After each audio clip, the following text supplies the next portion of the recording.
Hi guys, welcome back to LAWCET Adda, which is your one-stop solution for TS and AP LAWCET examination. And this is our second weekly current affairs quiz for TS and AP LAWCET examination 2022. This video is presented by me. My name is Thrinath Reddy. I'm the founder and educator at LAWCET Adda, and I've cracked the TS LAWCET 2020 exam with a rank of 21. Let us proceed with the quiz. So, what is the theme of World Health Day in the year 2022? ప్రపంచ ఆరోగ్య దినోత్సవం 2022 యొక్క theme ఏంటి? So the theme is our planet our health. So you know that every year on 7th of April, ప్రతి year 7th of April రోజు we celebrate World Health Day or ప్రపంచ ఆరోగ్య దినోత్సవం. Why are we celebrating this on this day? To celebrate the creation of World Health Organization. So WHO was created on 7th April 1948, and this year's theme is very important. In the previous years also there were questions on themes, not only with respect to World Health Day. It might be World Water Day, World Wetland Day, and World Environment Day. All the important days you have to remember the themes for the year 2022, and sometimes for 21 if it is in the last part of 2021. So this year's theme is our planet our health. Please remember. Next question. The One Health framework has been launched as a pilot project in which state? So One Health framework ni A state లో pilot project లాగా మనం start చేయడం జరిగింది. So the answer is Uttarakhand. So what exactly is this One Health? So One Health is a framework where we are going to integrate everything which is related to health. It is the health of humans, the health of animals, and also plants. Okay, so humans, animals, and plants వీళ్ళందరికీ ఒకటే one stop solution. Just like our LAWCET Adda, the One Health is going to be a one stop solution for all the health related things. So this is first pilot project, which means in a testing way we are testing it in the state of Uttarakhand. So this is very important. So please look at the notes which are given over here. Next question. Who is the chairperson of the advisory committee to guide the Semiconductor Mission? So the answer is Ashwini Vaishnav. So what exactly is a semiconductor? So semiconductor ante entido manam ardham cheskune mundu we have to understand two important things. First one is conductor and the second one is insulator. So what is a conductor? So conductor is something that conducts free flow of electrons. Okay, free flow of electrons, whereas insulator is something that obstructs the free flow of electrons. Now let me give you an example. Like let us take water. Okay, so water and also rubber or plastic. Now if we have electricity, if we have some current, and if we want to pass it through water, then it passes through water very easily. So water is a conductor of electricity. At the same time, when you use rubber or plastic, it obstructs the free flow of electrons in the electricity. So that is how it is known as insulator. So semiconductor is something which conducts between conductor and insulator. It is not complete conductor, it is not complete insulator. That is why we call it as semiconductor. Semi ante konchame sagam matrame. So that is semiconductor, and the answer is Ashwini Vaishnav. Now if you look at other options like Nandan Nilekani, he is one of the co-founders of Infosys, and we also have Sundar Pichai, who is the CEO of Google Inc, and we also have Satya Nadella, who is the chairman and CEO of Microsoft. Okay, so the National Semiconductor Mission, so it is guided by the Ministry of Electronics and Information Technology. So the Minister for Electronics and Information Technology is Mr. Ashwini Vaishnav. Please remember this one. This can be a probable question in the examination. Next question. What is the first state or UT which has to include e-cycles in its electric vehicle policy? So generally electric vehicle policy under we have only electric bikes and also electric cars. But a state or union territory e-cycles అంటే electric bicycle ని కూడా introduce చేసింది. So they've included this one. So the answer is New Delhi. So New Delhi has included all the electric cycles under its EV policy, and it announced that it will offer a subsidy of 5,500 each to the first 1,000 buyers. So first 1,000 people ఎవరైతే కొంటారో వాళ్ళకి 5,500 rupees ప్రతి దానిగా we are going to give subsidy. And this will include both passenger and also cargo cycles with a speed of less than 25 km per hour. So the first 1,000 buyers will get 25% of the purchase incentive on buying the e-cycle. Next question. Exoplanet K22016 BLG0005LB. Wow, this looks like a very big name.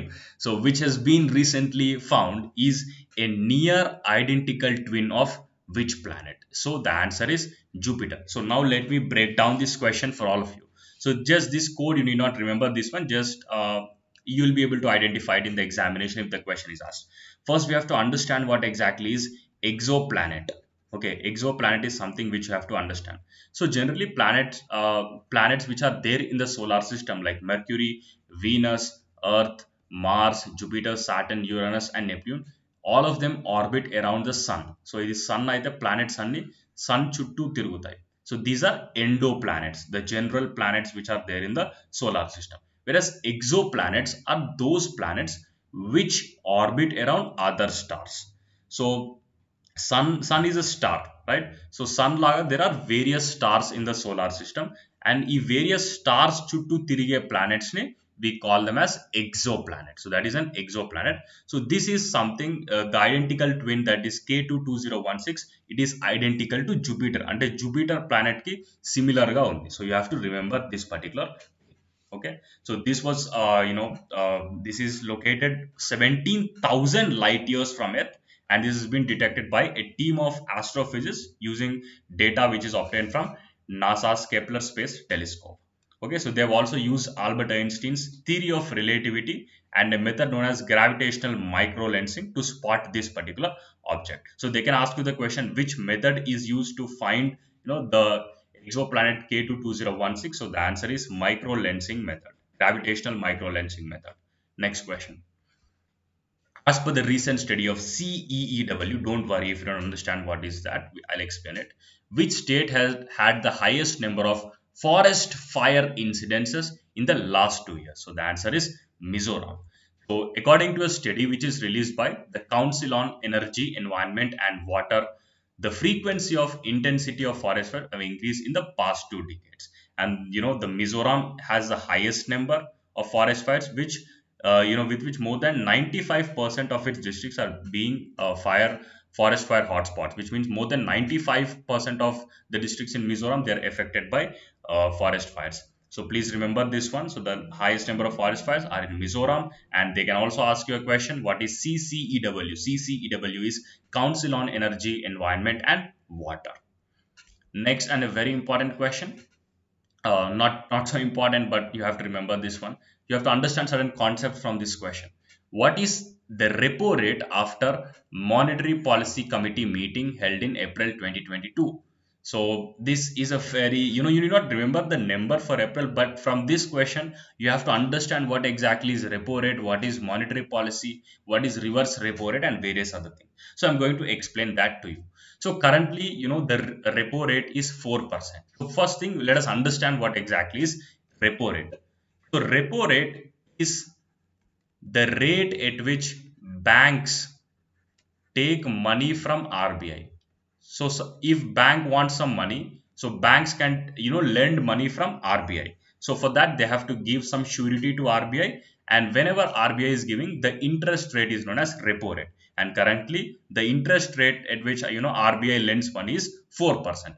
And sometimes instead of banks taking money from RBI, RBI also takes money from various commercial banks and various scheduled banks. So then that is known as reverse repo rate. Reverse repo rate. So reverse repo rate is the rate at which RBI takes money from bank. Repo rate ante banks RBI నుండి తీసుకునే interest rate is known as repo rate. So that is what you have to remember. And so what is monetary policy? So monetary policy is something which happens it's a bi-monthly policy. Every 2 months ఒకసారి ఈ monetary policy జరుగుతుంది. So monetary policy meeting will happen, and in this meeting they are going to discuss what exactly is going to be our policy to control inflation. Okay, so to control inflation and to accelerate economic growth. So that is how monetary policy mean. Monetary policy, it is of RBI, and government uses its policy which is known as fiscal policy. Government uses fiscal policy, RBI uses monetary policy. And RBI, the governor of RBI is Mr. Shaktikanta Das. Again, a very important question.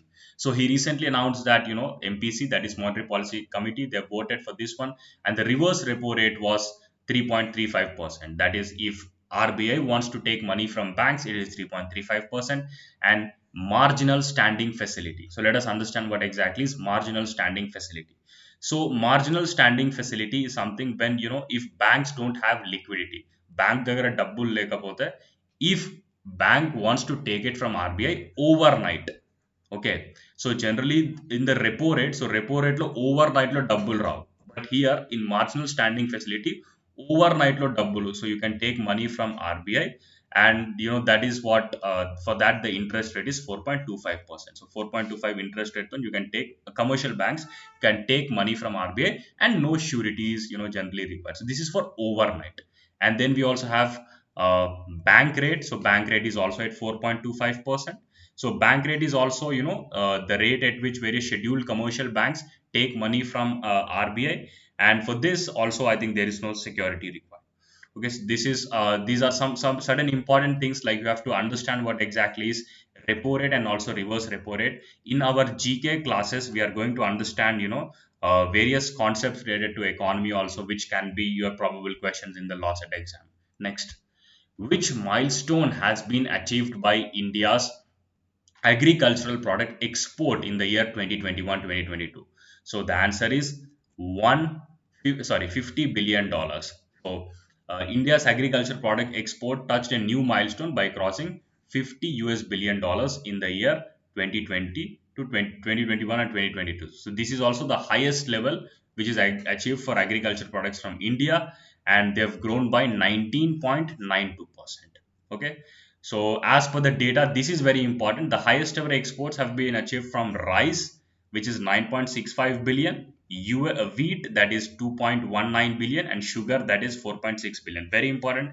They might ask you in the order. So if you remember, the order is right: wheat and rice, wheat and sugar. Okay. Next question. Blue Nile River, which was seen in the news, originates from which country? So the Blue Nile River, it originates from Ethiopia. So it is a subsidiary of Nile River. So Nile, as you know, it is the longest river. Okay, so Nile originates in, Egypt, and it also is there in Sudan as well. So it actually originates from Egypt, so Nile. And so the Blue Nile is a subsidiary of Ethiopia, and it travels through Ethiopia and also Sudan. And recently a shipwreck on the Blue Nile River happened in Sudan's Sennar province, and it has killed 23 people, and all of them are female. So 23 people were killed in this shipwreck which happened in the Blue Nile River. Okay, and the Blue Nile is an important transport route for people and goods in the African nations. Last question of the day. As per the report of World Health Organization's air quality database, what percentage of the world breathes unhealthy air? So it's a very important question, and the answer is 99%. Even I was shocked to see this particular thing. 99% of the people in India, but not in India, in the entire world, they are breathing unhealthy air. Okay, so as per WHO standards, they are not meeting, air quality is not meeting the WHO standards. And the update also introduces ground measurements of annual mean concentration of nitrogen dioxide, that is NO2, which is a common urban pollutant. As of now, over 6,000 cities in 117 countries are monitoring air quality, and it is very, very worse, and 99% people in the world are breathing wrong, or unhealthy air. So I hope you have enjoyed this particular session. If you are there till the 10th question, please write 10 in the comment box. And also please make sure that you're subscribing to our channel. And you can also follow us on Telegram. Just go to Telegram and search LAWCET Adda. It is given over here. Or you can also go to Instagram and search, and you can follow us over there. And also on Twitter. So all the best for your examination. And I'll see you all next Monday, where we are going to upload a new video on the current affairs. Bye bye.